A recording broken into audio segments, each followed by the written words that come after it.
Good morning students, कैसे हैं आप सब। नेक्स्ट चैप्टर आज हम स्टार्ट कर रहे हैं, that is valid contract and it's elements. यानी कि वैलिड का मतलब होता है जो ठीक होता है, जो वैध होता है, और कॉन्ट्रैक्ट का मतलब अनुबंध से है। तो वैध अनुबंध क्या है और इसमें क्या क्या लक्षण हैं उसके बारे में हम बात करेंगे। आज हम शुरुआत करते हैं कॉन्ट्रैक्ट की डेफिनेशन से। हालांकि कॉन्ट्रैक्ट के बारे में आप पिछले चैप्टर में पढ़ चुके हैं, पर ये क्योंकि डिटेल में है इसलिए हम इसको फिर से स्टार्ट करेंगे। कॉन्ट्रैक्ट का मतलब क्या है बेटा, फॉर एग्ज़ाम्पल अगर मैं किसी शॉप पे जाकर कोई सामान ख़रीदती हूँ, मैं उसे पैसे देती हूँ और वो मुझे कुछ सामान देता है, तो ये अपने आप में एक कॉन्ट्रैक्ट है। ठीक है, अब इसे कॉन्ट्रैक्ट क्यों कहा, कारण क्योंकि मुझे उससे सामान लेना है और मैंने उसको पैसे देने हैं, तो मेरे कुछ अधिकार हैं और मेरे कुछ कर्तव्य हैं। सेम केस दुकानदार का भी है, उसे भी मुझे कुछ सामान देना है और मुझसे पैसे लेने हैं, तो उसका अधिकार भी है और उसका कर्तव्य भी है। तो कॉन्ट्रैक्ट वो चीज़ है या कॉन्ट्रैक्ट वो स्थिति है जिसमें हम कुछ दो लोग जो होते हैं वो एक दूसरे को कुछ अधिकारों और कर्तव्यों के अंदर बांध देते हैं। एक्चुअली वो नहीं बांधते, तो वो तो कानूनी तौर पे बंध जाते हैं, लेकिन कॉन्ट्रैक्ट में आने के बाद आप किसी चीज़ के प्रति, किसी व्यक्ति के प्रति, किसी काम के लिए लायबल हो जाते हो और आप उससे कुछ लेने के हकदार भी हो जाते हो। ठीक है, तो अब अगर मैं सिंपल वर्ड्स में बोलूँ कॉन्ट्रैक्ट क्या है, यानी अनुबंध किसे कहते हैं कि देखा बंध वर्ड इसमें आ रहा है ना, अनुबंध, तो एक दूसरे को बांधना, दैट इज़ कॉन्ट्रैक्ट। ठीक है, तो कॉन्ट्रैक्ट का मतलब होता है वो एग्रीमेंट जो दो लोगों या दो से ज़्यादा लोगों के बीच में किया जाएगा और जिसके अंतर्गत दोनों व्यक्ति कुछ अधिकारों और कुछ कर्तव्यों के द्वारा एक दूसरे से बंध जाएंगे, उसे हम कॉन्ट्रैक्ट कहते हैं।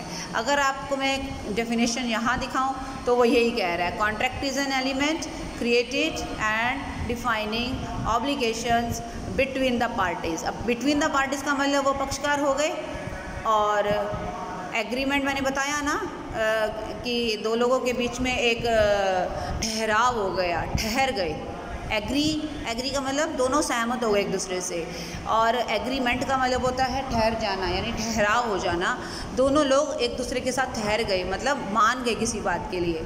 तो contract is an agreement creating and defining obligation between the parties. यानी कि अगर हम इसे कहें, कॉन्ट्रैक्ट क्या है, एक एग्रीमेंट है जो दो लोगों के बीच में क्या करता है, कुछ क्रिएट करता है। और क्या क्रिएट करता है, ऑब्लिगेशन क्रिएट करता है। ऑब्लिगेशन का मतलब क्या है यहाँ पे, ऑब्लिगेशन का मतलब है कुछ दायित्व। ठीक है, समझ में आई आपको ये बात। तो ये होगी इसकी डेफिनेशन। आप इसके अलावा कोई भी डेफिनेशन कर सकते हो बेटे, कॉन्सेप्ट वही होता है, सिर्फ वर्ड्स चेंज हो जाते हैं, सेंस वही रहती है।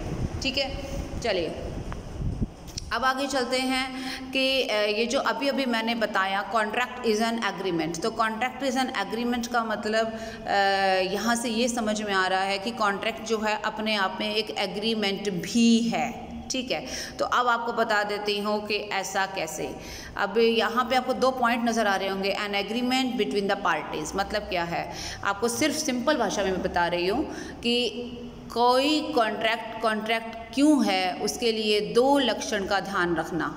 यानी कि किसी भी कॉन्ट्रैक्ट को कॉन्ट्रैक्ट हम क्यों कहते हैं, क्योंकि उसमें दो खास बातें होती हैं। पहली खास बात कि एक एग्रीमेंट होना चाहिए, an agreement between the parties, दो पक्षकारों के बीच में एक एग्रीमेंट होना चाहिए। और दूसरा, वो एग्रीमेंट क्या होना चाहिए, एनफोर्सिएबल बाय लॉ। एनफोर्सिएबल का मतलब जिसको पूरा करवाया जा सके लॉ के द्वारा, कानून के द्वारा। दिख रहा है आपको। ठीक है, तो दो बातें हैं। अगर एग्रीमेंट जो है दोनों के बीच में है तो एक तो ये लक्षण हो गया, मतलब ये एक ज़रूरी बात है कि होना चाहिए, और दूसरा वो एग्रीमेंट जो है लॉ द्वारा पूरा करवाया जा सके। अगर ये दोनों लक्षण किसी भी स्थिति में पाए जाते हैं तो हम कह सकते हैं कि ये एग्रीमेंट के साथ साथ कॉन्ट्रैक्ट भी है। फिर से बता रही हूँ, कॉन्ट्रैक्ट को कॉन्ट्रैक्ट कब कहेंगे? जब दो बातें होंगी, पहला एग्रीमेंट होगा और दूसरा वो एग्रीमेंट लॉ के द्वारा एनफोर्सिएबल होगा, यानी पूरा करवाया जा सके। अब इसको मैं एक छोटे से एग्जाम्पल से आपको समझाती हूँ। फॉर एग्जाम्पल, मैं आपको चाय के लिए अपने घर बुलाती हूँ, मैंने आपको चाय के लिए बोला कि आप मेरे घर चाय पीने आएंगे क्या? ये क्या था? ये था प्रपोजल। मैंने आपके प्रस्ताव रखा आपके आगे, ओके। उसके बाद फिर आपने कहा हाँ मैडम हम आएंगे चाय पीने, तो आपने क्या कर दिया? आपने एक्सेप्ट कर लिया। तो मेरा प्रपोजल आपने एक्सेप्ट कर लिया, वो क्या बन गया? वो बन गया एग्रीमेंट, ठीक है। और मेरा प्रपोजल जब आपने एक्सेप्ट किया, दोनों को मिलाकर क्या बन गया? एग्रीमेंट बन गया, ठीक है। अच्छा, अब मान लीजिए कल को आप मेरे घर चाय पीने नहीं आते, तो क्या मैं आपके खिलाफ कोई एक्शन ले सकती हूँ? कोई लीगल एक्शन ले सकती हूँ? नहीं ले सकती। कारण यही है कि वो एग्रीमेंट तो है लेकिन वो लॉ के द्वारा एनफोर्सिएबल नहीं है, ठीक है।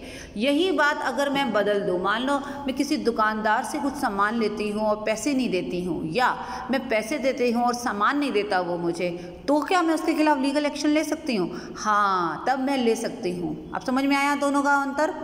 एक तरफ चाय के लिए बुलाया, आप नहीं आए, मैं आपके खिलाफ कोई लीगल एक्शन नहीं ले सकती हूँ। हाँ, वो एक अलग बात है कि मैं आपसे रूठ जाऊँ, मैं आपसे बोलना छोड़ दूँ, एक अलग चीज़ है, ठीक है। लेकिन अगर दुकानदार वाला केस में उठाऊं, तो दुकानदार ने अगर मेरा काम नहीं किया, या मैंने अगर दुकानदार को टाइम पर पैसे नहीं दिए, तो मैं या वो, हम दोनों एक दूसरे की गड़बड़ी के चक्कर में एक दूसरे के खिलाफ लीगल एक्शन ले सकते हैं। इसका मतलब अब दोनों ठहरावों में फ़र्क क्या है?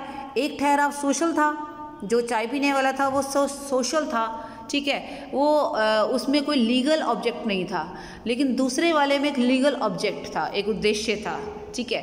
तो उसमें क्या हुआ कि जब आप किसी के साथ कोई गड़बड़ करोगे, तो अगर उसमें लीगल ऑब्जेक्ट है, मतलब कोई उद्देश्य है लीगल, तो कानून आपको जकड़ लेगा और आपके खिलाफ एक्शन ले सकता है। समझ में आया? अब आपको इस पेज पे दो बातें क्लियर होंगी। एक तो कॉन्ट्रैक्ट किसे कहते हैं, तो कॉन्ट्रैक्ट किसे कहते हैं? कॉन्ट्रैक्ट एक एग्रीमेंट है जो दो या दो से ज़्यादा लोगों के बीच में होता है, और जो दोनों के बीच में कुछ कर्तव्य, कुछ अधिकार क्रिएट करता है, अधिकार एंड कर्तव्य क्रिएट करता है, या आप उसको एक टेक्निकल लैंग्वेज में बोल सकते हो कि ऑब्लिगेशंस क्रिएट करता है। ऑब्लिगेशन को हम दायित्व बोलते हैं।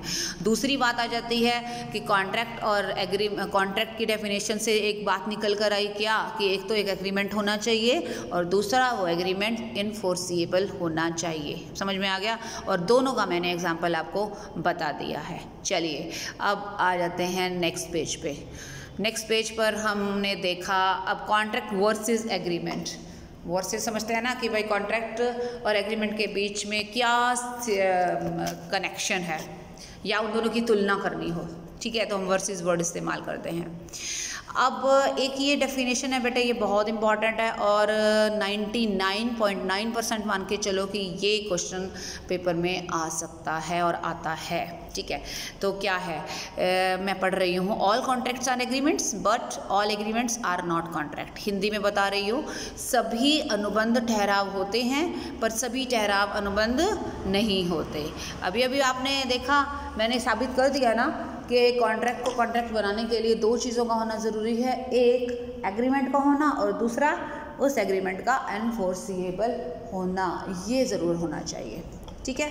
चलिए, तो अब इस डेफिनेशन के ऊपर कई बार बड़ा क्वेश्चन आ जाता है। एक्चुअली आपके क्वेश्चन तो बड़े ही आएंगे, आपका हमेशा 18 मार्क्स का क्वेश्चन होगा ना, सॉरी 16 मार्क्स का होगा।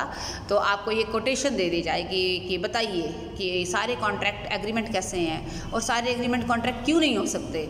अब इसके बारे में आपको बताना है, ठीक है। तो इस तरीके की कोई भी कोटेशन आ जाए ना, तो उस कोटेशन को आपने एग्जाम्पल से सेट करना होता है, उसके बारे में सारी बातें क्लियर करनी होती है, ठीक है। चलिए, तो इस क्वेश्चन का जवाब हम कैसे देंगे, आपने इस कोटेशन को ध्यान से फिर से पढ़िए। ऑल कॉन्ट्रैक्ट्स आर एग्रीमेंट, ठीक है, ये एक बात हो गई। बट दूसरी बात हो गई all agreements are not contract, ये हो गई दूसरी बात। और हम दोनों बातों से सहमत हैं क्योंकि यही सच्चाई है, ठीक है। समझ में आया? सारे कॉन्ट्रैक्ट्स एग्रीमेंट्स हैं लेकिन सारे एग्रीमेंट्स कॉन्ट्रैक्ट नहीं हैं। इसके बारे में हमको अब डिटेल में बात करनी है, ओके। चलिए, तो स्टार्ट करते हैं। ऑल कॉन्ट्रैक्ट्स आर एग्रीमेंट्स, सभी कॉन्ट्रैक्ट्स जो है एग्रीमेंट क्यों होते हैं और सभी एग्रीमेंट से कॉन्ट्रैक्ट क्यों नहीं हो सकते। ठीक है, वापस मैं उसी पे आ जाती हूँ।